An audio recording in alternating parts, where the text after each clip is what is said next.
Dhaka board 2019 উদ্দীপকে 25 KG ভরের একজন বালক 3 কেজি ভরের একটি গোলক হাতে নিয়ে সিঁড়ি বেয়ে ছাদে উঠতে 2 মিনিট সময় নিল। আমাদের এইটা অনুযায়ী গ নম্বর প্রশ্ন বলতেছে বালকটি ছাদে উঠতে অভিকর্ষ বলের বিরুদ্ধে কত কাজ করেছে তা নির্ণয় করো। তো এখানে এই বালকটা তার ভর 25 কেজি, সে 3 কেজি ভরের একটা বস্তু নিয়ে 20 মিটার সিঁড়ি বেয়ে উপরের দিকে ছাদে উঠবে। তো এখানে তার কাজের পরিমাণ কত হবে, W = Fs। তো সে যখন উপরে উঠতে উপর দিক থেকে তাকে কি অভিকর্ষ বল mg নিচে থেকে কাজ করতেছে, তো সে উপরে উঠতে চাইলে উপরের দিক বরাবর তাকে mg বল প্রয়োগ করতে হবে এবং এই mg বল প্রয়োগ করে বলের দিক বরাবর তাকে স্মরণ করতে হবে এই সূচকটা। তো এখানে f এর মান উপরের দিকে mg বল, আর s এর মান কত, s এর মান আমাদের h। এখানে m এর মান টোটাল হবে 28 কেজি, 3 + 25 গুণ g এর মান 9.8 গুণ h এর মান কত। তো এইচটা কি, এই 20 মিটার অতিভুজ, আর এইচ আমাদের থিটার সাথে আছে, তাহলে এটা ভূমি। তো আমরা নরমালি জানি যে অতিভুজ দেওয়া থাকলে আমরা ভূমি নির্ণয় করি কস থিটার সাহায্যে। তাহলে এখানে এইচ এর মান হবে অতিভুজ 20 কস থিটা মান 60 ডিগ্রি। তো এটা আমরা এখানে বসাই দিব, তাহলে অ্যান্সার আসবে 2744 জুল। তো এইটাই আমাদের অ্যান্সার। আমরা এরপর নেক্সট ঘ নাম্বার দেখব। এখানে ঘ নাম্বারটা প্রশ্ন বলছে একটা বালক 3 কেজি একটা গোলক নিয়ে ছাদে উঠেছে, এরপর সেই গোলকটা সিঁড়ি বেয়ে নিচের দিকে ফেলে দিচ্ছে। তো তাহলে 1 সেকেন্ড পরে যান্ত্রিক শক্তি নিত্য শুরুটি প্রযোজ্য হয় কিনা সেটা ব্যাখ্যা করো। অর্থাৎ 1 সেকেন্ড পরে সে একটা পয়েন্টে আসবে, মনে করে যে 1 সেকেন্ড পরে সে বি পয়েন্টে আসছে, বি পয়েন্টে শক্তি নিত্য সূত্র প্রযোজ্য হবে কিনা সেটা যাচাই করতে হবে। তো যাচাই করার জন্য আমাদের মোট 3টা পজিশন, অ্যাটলিস্ট 3টা পজিশনের প্রয়োজন হয়, যে আমরা দেখাবো সর্বোচ্চ উচ্চতা প্লাস সর্বনিম্ন উচ্চতা এবং যে পয়েন্টে চেয়েছে সেই পয়েন্টে, এই 3টা পয়েন্টে মোট শক্তি সমান, তাহলে আমাদের শক্তি নির্ণয় সূত্রটা যাচাই করা হয়। তো সর্বপ্রথমে আমরা চিন্তা করি যে এ পয়েন্টে তার মোট শক্তি কত ছিল সেটা দেখবো। সর্বোচ্চ উচ্চতায় বিভব শক্তি হবে mgh। তো এখানে এইচ এর মান কত, আমাদের এখানে একটা জিনিস দেওয়া আছে যে যে সিঁড়ি দিয়ে নিচে পড়বে সেই সিঁড়ির দৈর্ঘ্য 20 মিটার। তাহলে আমরা এইচ এর মান কিভাবে নির্ণয় করব, এখানে 20টা অতিভুজ আর এইচটা থিটার সাথে আছে, এটা ভূমি। তো আমরা জানি নরমালি অতিভুজ দেওয়া থাকলে ভূমি বের করি কস থিটা দিয়ে, আর লম্ব বের করি আমরা সাইন থিটা দিয়ে। তাহলে আমরা এখানে লিখব 20 অতিভুজ 20, এটা ভূমি, কস থিটার মান কত 60 ডিগ্রি ইকুয়াল টু 10 মিটার।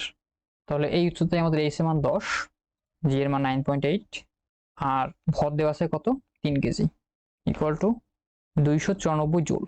এখন দেখবো যে আমাদের গতিশক্তি কত। বালকটি গোলকটা ছেড়ে দেওয়ার আগ মুহূর্তে সেটা কি আদি বেগ ছিল 0, এর মান 0, অর্থাৎ এই পয়েন্টে কোনো গতিশক্তি নাই বা তার বেগ 0। এখানে ভি এর মান 0 হবে, 0 সাথে আমরা হাফ গুণ 3 যাই গুণ দিয়ে না কেন সেটা হবে কি 0 জুল। তাহলে সর্বোচ্চ উচ্চতায় আমাদের মোট শক্তি 294 যোগ 0 ইকুয়াল টু 294 জুল। এখন দেখবো আমরা যে বি পয়েন্টে কত, বি পয়েন্টে বিভব শক্তি কত, ভূমি থেকে কত উচ্চতায় আছে সেটা দিয়ে আমাদের এই বিভব শক্তি বের করতে হবে। অর্থাৎ আমরা যদি এইভাবে চিন্তা করি, এটাকে আমরা কি পয়েন্ট দেবো, এ, এবার কি বি, এটা সি, তাহলে আমাদের এখানে লাগবে বিসি এর দৈর্ঘ্য। এখন বস্তুটা 1 সেকেন্ড যে পড়ছে, 1 সেকেন্ডে এই বর্গশক্ত দূরত্ব অতিক্রম করছে সেটা জানলেই আমরা মোটামুটি কি এবি এর মান পেয়ে যাব, এবং এবি এর মান থেকে এই 10 বিয়োগ করলে আমরা কি বিসি এর মানটা পেয়ে যাব। এখানে টাইম দেওয়া আছে, আমাদের এস বের করতে হবে, তাহলে আমরা সূত্র ইউজ করব S equal to UT plus half AT square. আচ্ছা, আমি এখানে এ কেন লিখলাম, তার কারণ এই বরাবর যে ত্বরণে পড়বে সেটা কিন্তু জি থাকবে না, সেটা জি এর একটা উপাংশ, তাই আমি এখানে জি না লিখে এ লিখছি। এখন এই ত্বরণটার মান কত সেটা আমাদের এখান থেকে বের করতে হবে। তো এই বরাবর কি পড়তেছে, জি পড়তেছে, আর তাহলে এই বরাবর হলো আমাদের যেটা পড়বে এই জি এর একটা উপাংশ। এই জি এর উপাংশ কত হবে, যেহেতু এই কোণটার মান কত 60 ডিগ্রি, আর এটা আমাদের কি থিটার সাথে আছে, অর্থাৎ এটা ভূমি। তো ভূমি থাকলে আমরা কি করি, অতিভুজের সাথে cos থিটা গুণ করে বের করি। তাহলে এই পয়েন্ট আমাদের ত্বরণ কত হবে, এই বরাবর এর মান হবে জি cos থিটা, থিটা মান তো এখানে 60 ডিগ্রি, আমরা জাস্ট এই মানটা বসাই দেব। আচ্ছা, ইনিশিয়ালি এর মান 0 ছিল, তাহলে এটা 0 হাফ গুণ এর মান কত জি cos থিটা বা জি গুণ টি স্কোয়ার।